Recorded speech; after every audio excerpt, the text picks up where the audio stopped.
Good morning, everyone. My name is Dr. L. Jayanti Rebecca. Today I'm going to give a talk on types of greenhouses. Let's see an overview of the lecture.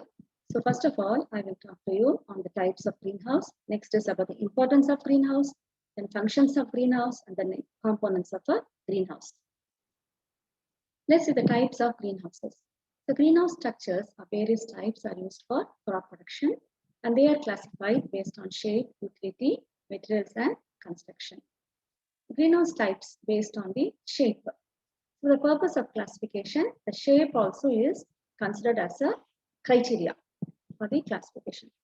The commonly followed types of greenhouse based on shape are lean-to type greenhouse, even span type greenhouse, uneven span type greenhouse, ridge and furrow type greenhouse, sawtooth type greenhouse, then quonset type greenhouse, interlocking ridges and furrows quonset greenhouse, and finally the ground-to-ground greenhouse.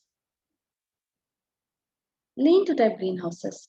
So lean-to-type greenhouses are normally constructed just adjacent to a existing building. So lean-to-type, it actually leans on the wall of the building. A lean-to design is used when a greenhouse is placed against the side of an existing building. It is built against a building using the existing structure for one or more of its sides. So it is usually attached to a house, but may have attached to other buildings also. The roof of the building is extended with appropriate greenhouse covering material and the area is properly enclosed. Then it is typically facing south side, and the lean-to-type greenhouse is limited to single or double row plant benches with a total width of 7 to 12 feet. So it can be as long as the building is attached to. So the span of the greenhouse lean-to-type depends on the length of the building. So it should face the best direction for adequate sun exposure. And here you have to take into consideration that there should not be any shadow on that. The advantages of the lean-to-type greenhouse are it is usually close to the available electricity, water, and heat because already a building was there. So all these utilities are available. So it is a least expensive structure, and this design makes the best use of sunlight and minimizes the requirement of roof support. And disadvantages are there, but it is very minimal. First of all, it is limited space. So space is as far as the length of the building. So limited space, limited light, limited ventilation, and temperature control. Extension, there is no chance of extending it.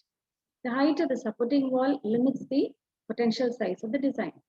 So temperature control is most difficult because the wall that the greenhouse is built on may collect the sun's heat, while the translucent cover of the greenhouse may lose heat rapidly. So this picture shows the lean-to-type greenhouses.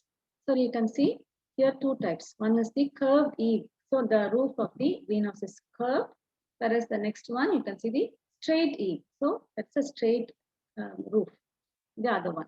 So these two types are both are the lean-to-type greenhouses.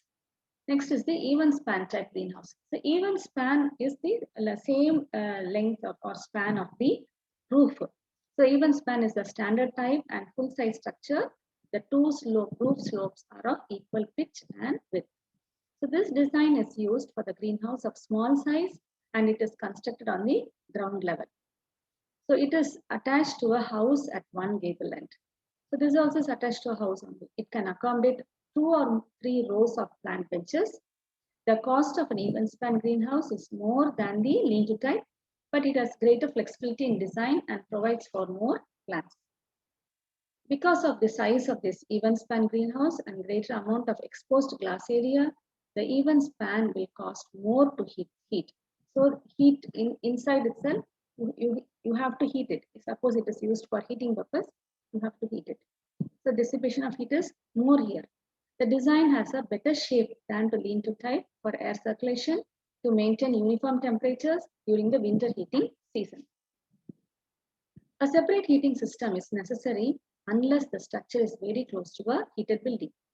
So it will house 2 side benches, 2 walks, and a wide center bench. So everything depends on the building nearby, close, and the space available. Several single and multi-span types are available for use in various regions of India.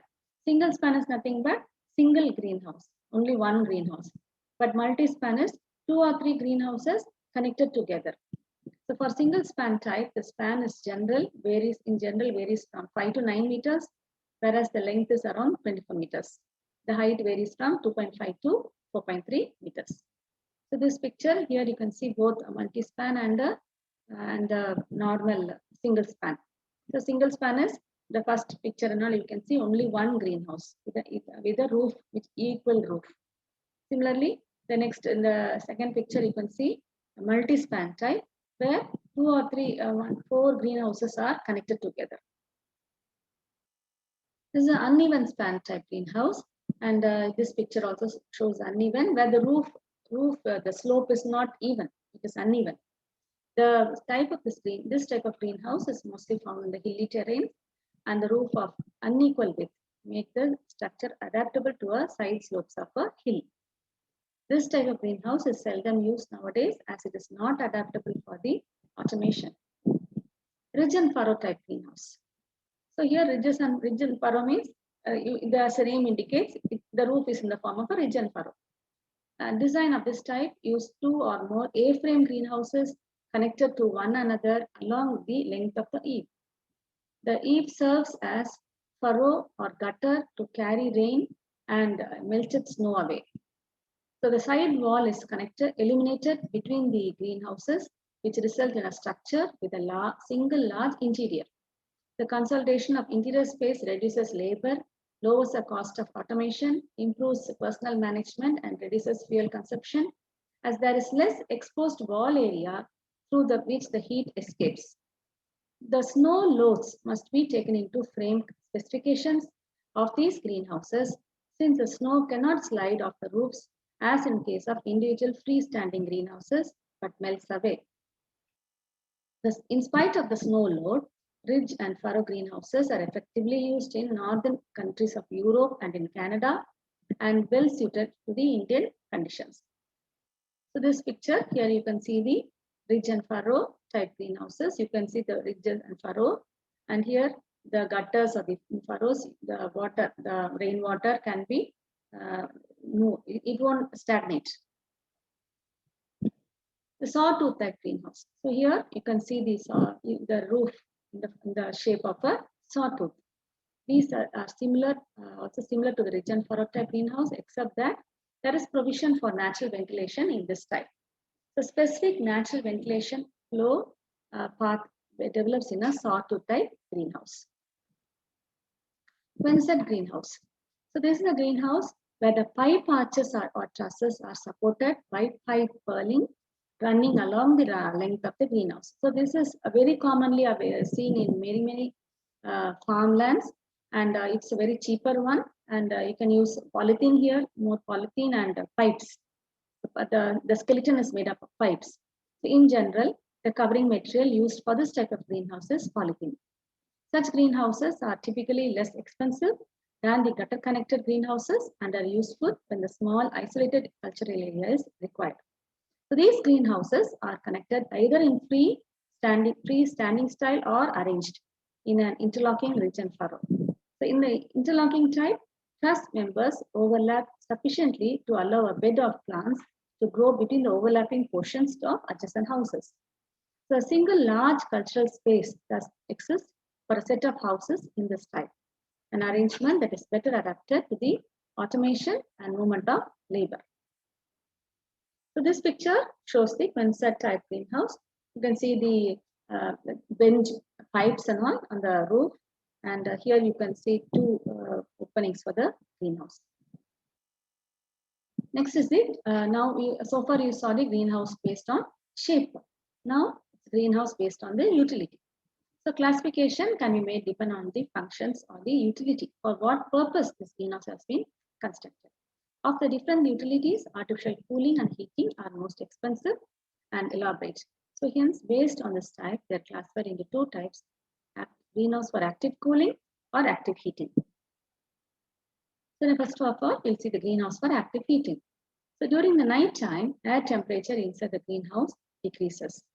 To avoid the cold bite to plants due to freezing, some amount of heat has to be supplied.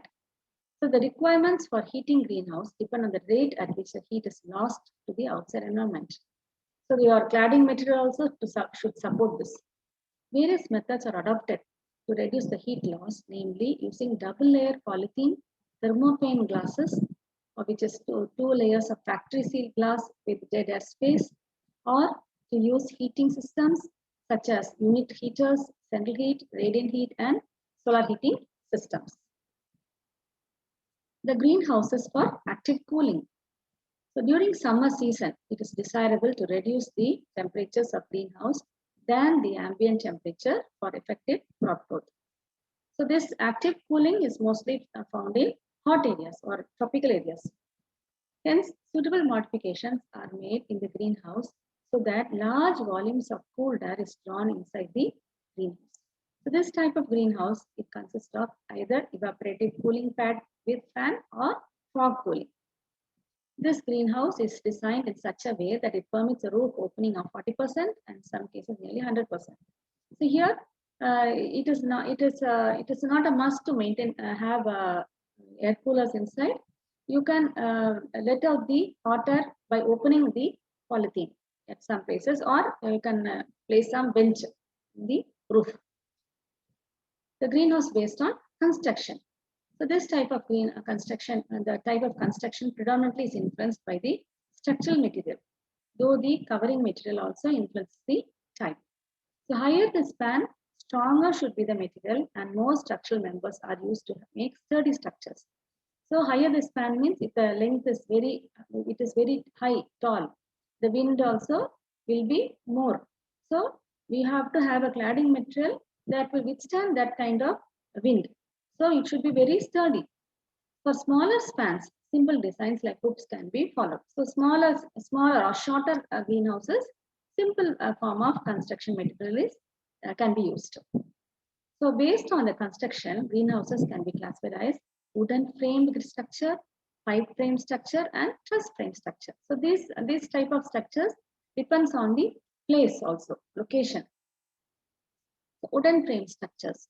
For the greenhouses with span less than 6 meters, only wooden frame structures are used. Side posts and columns are constructed of wood without the use of a truss. Truss is the frame, top frame or roof. Pine wood 8 is commonly used as it is inexpensive and possesses the required strength. And wooden frame structures you normally see in temperate areas. The timber locally available with good strength, durability, and machinability also can be used for construction of a wooden framed greenhouse. So this picture, you can see the wooden frame. So frames are made up of wood alone. Next is the pipe frame greenhouse. So pipe frame greenhouse in the quinset type. Here also quinset type is shown here, the picture. So pipes, they are very cheaper also. So this can be used. So pipes are used for construction of greenhouse when the clear span is around 12 meters. So it should be around 12 meters. The side post columns, cross ties, and purlins are constructed using pipes. In this type, the trusses are not used. Truss is nothing but the roof framework. But when you are using the pipe, the frame itself is done using the pipes. Truss framed structures. If the greenhouse span is greater than 15 meters, truss frames are used. So here you need a sturdy structure if it is more taller. Flat steel, tubular steel, or angular iron is welded together to form a truss encompassing rafters, cords, and struts. So what are struts now? Struts are support members under compression and cords are support members under tension. So angle iron purlins, they are supporting materials running throughout the roof. So the iron purlins running throughout the length of the greenhouse are bolted to each truss. Columns are used only in very wide truss frame houses of 21.3 meters or more. So most of the glass houses are of truss frame type, as these frames are best suited for the prefabrication. So this picture, you can see the truss frame greenhouse. So here you can see this all are prefabricated. You can just bring it and you can use the cladding material on top. greenhouse type based on the covering material. So based on the covering material, either it is a glass house or a poly house or a plexiglass or whatever it is. So covering materials are the major and important component of the greenhouse structure. So this is the one which makes us to call a greenhouse or glass house or poly house. It gives the name for the structure.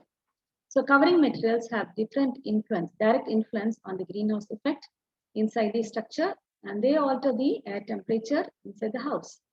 So the type of frames and method of fixing also varies with the covering material. Based on the type of covering materials, the greenhouses are classified as glass, plastic film, rigid panel greenhouses. Next is the glass greenhouses. So only glass greenhouses with glass as the covering material existed prior to 1950s. So still now, in many of the old, more than 100 or 200-year-old botanical gardens, you can still see some glass greenhouses which are existing, and they last for a long time. So glass as a covering material has an advantage of greater interior light intensity.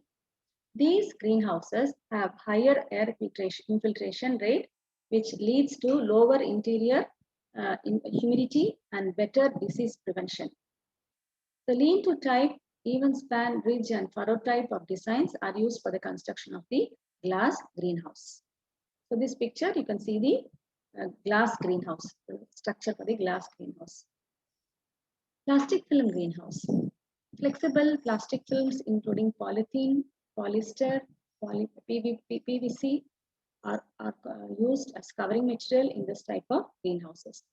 The plastics as covering material for greenhouses have become popular as they are cheap and the cost of heating is less when compared to the glass greenhouse. The main disadvantage using plastic film is it is short-lived. So here, up to even the best one, it's up to 4 years. The best quality UV stabilized film can last for about 4 years. Sequencer design as well as the gutter connected design is suitable for using this type of covering material. So this is the polythene film greenhouse. You can see a multi-span. This picture you can see the multi-span greenhouse. Rigid panel greenhouse. So here, as the name indicates, the panel is rigid. The polyvinyl chloride, rigid panels, fiberglass reinforced plastic, acrylic and polycarbonate rigid panels are employed as the covering material in the quonset type frames or ridge and furrow type frame. So this material is more resistant to breakage and the light intensity is uniform throughout the greenhouse when compared to the glass or the plastic. And another advantage here is it is having a longer lifespan when compared to the polythene one. It can last up to 20 years. But the disadvantage here is the reinforced plastic. It can harbor dust particles as well as since the moisture content or humidity is higher inside the greenhouse, it tends to attract algal deposit. So these dust particles or algae leads to the reduce in the light transmission. So there is a significant danger of fire hazard also. So this polyvinyl chloride, they're all very vulnerable to fire accidents. So this particular picture, you can see the polycarbonate coverings. Then greenhouse type based on cost of construction. So based on this cost of construction, the types are high cost greenhouse, medium cost greenhouse, and low cost greenhouse. So this is a typical example of a low cost greenhouse. It's a quonset type. Here you can see only pipes have been used, and it resembles a single span here inside the interior of a low cost greenhouse. So next we'll see the shading nets. So each type of cultivated plant must be given the specific type of shade required for the diverse phase of its development. The shading nets fulfill the task of giving the appropriate microclimate conditions to the plants. So microclimate conditions are very useful for the growth of the plant. So this particular microclimate you can see inside a forest area. It gives a cool environment inside. So shade nets are designed to protect the crops and plants from UV radiation, but they also provide protection from climate conditions such as temperature variation, intensive rain, and winds. So the shade nets are commonly used now throughout our places here on the rooftop or the ground level also. So better growth conditions can be achieved for the crop due to the controlled microclimate conditions created in the covered area by with shade netting, which results in the higher crop yield. So all nettings are UV stabilized to fulfill expected lifetime of at the area of exposure. Another advantage in this is you get less pest attack also due to the covers. They are characterized of high tear resistance, low weight for easy and quick installation with a 30 to 90% shade value range. The wide range of shading nets is available in the market, which is defined on the basis of the percentage of shade they deliver to the plant growing under them. So this picture, you can see the different types and thickness of the shade nets. Next, we see the importance of a greenhouse. So here, now we'll see about the father of greenhouse. So Dr. Emery Emmerich from Kentucky, USA, he has been considered as the father of greenhouse, and he has contributed a lot for the construction and of a greenhouse. The greenhouse has need less irrigation than normal farming as it traps the moisture.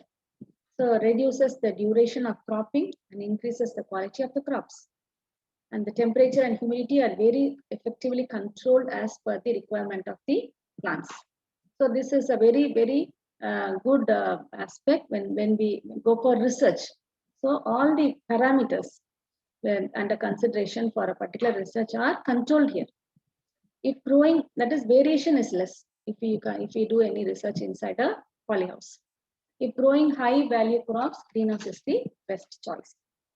Through greenhouses, it is possible to grow off-season crops also. And that is, we can grow crops at any season.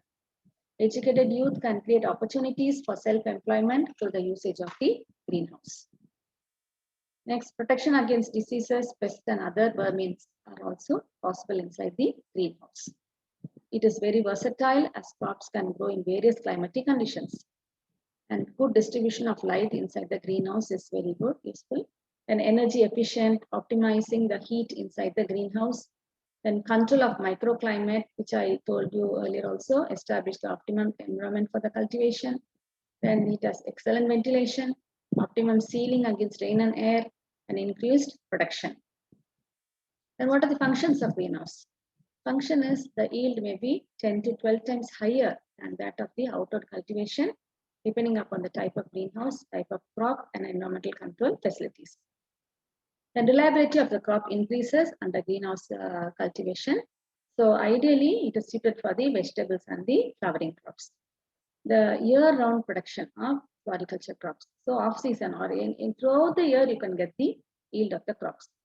Off-season production of vegetables and fruits are also available. Then disease-free and genetically superior transplants can be produced continuously. Then efficient utilization of chemicals, pesticides to control the pests and diseases. Water requirement of crops are very limited and easy to control. Maintenance of stock plants, cultivated in grafted plantlets and micropropagated plantlets. So this is it's a must for the growing the or hardening the tissue culture plants also. Production of quality produce free of blemishes. So here, since the pest attack is very less, so you get vegetables or fruits with no blemish. Most useful is in monitoring and controlling the instability of various ecological systems. Then modern techniques of hydroponic, aeroponics, and nutrient film techniques are possible only under the greenhouse cultivation. Then what are the features of a greenhouse? A reliable, so the features you see, it needs a reliable frame, then covering, flooring, ventilation. They are the basic for the operation of a greenhouse. To sustain the environment, a heating system and some automated process like irrigation via dedicated water supply is required. A sturdy frame is necessary to maintain the plastic or glass panels that let it in precious light and capture heat in the greenhouse. So larger greenhouses also need a foundation.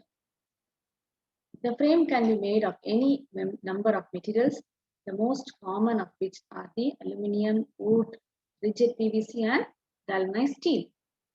Then aluminum lets in more light and can also support the clip-on panels, making it in the most common choice. It is more cheaper also.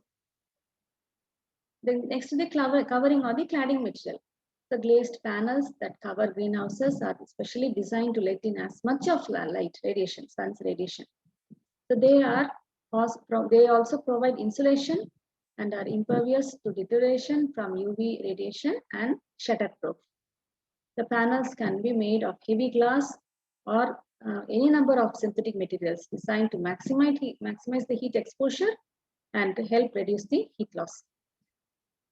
The glass lets in about 90% of the sun's radiation, helping to retain heat and hold up the UV light. Then synthetics, while cheaper and sometimes stronger than glass, let in less of the sun's rays. So glass is supposed to consider to be the most efficient.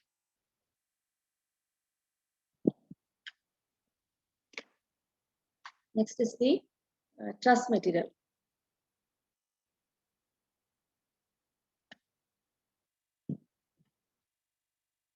Greenhouse ventilation. So ventilation is one of the most important components in a greenhouse. So if there is no proper ventilation, greenhouses and other plants can become prone to problems. So then the main purpose of ventilation is to regulate the temperature to the optimal level and to ensure movement of air and thus prevent the buildup of the pathogens. Ventilation also is very important to supply of fresh air for photosynthesis and plant respiration to enable pollinators to access the greenhouse crop. Ventilation can be achieved via use of vent, often controlled automatically, and the recirculation fans. By heating. Heating is one of the most considerable factors in the operation of a greenhouse across the globe, especially in colder climates. The main problem with heating a greenhouse is the amount of heat lost to the greenhouse covering. So since the coverings need to allow light to filter into the structure, they conversely cannot insulate very well. With traditional plastic greenhouse coverings using R value of around 2, a great amount of money is spent to continually replace the heat loss. Most greenhouses, when supplemental heat is needed, use natural gas or electrical furnace. So this is R value. So R value is the measurement of the material. Material is nothing but the cladding material's capacity to resist the flow of heat from one side to the other side. So R values measure the effectiveness of insulation. The higher the R value represents the more effective insulation.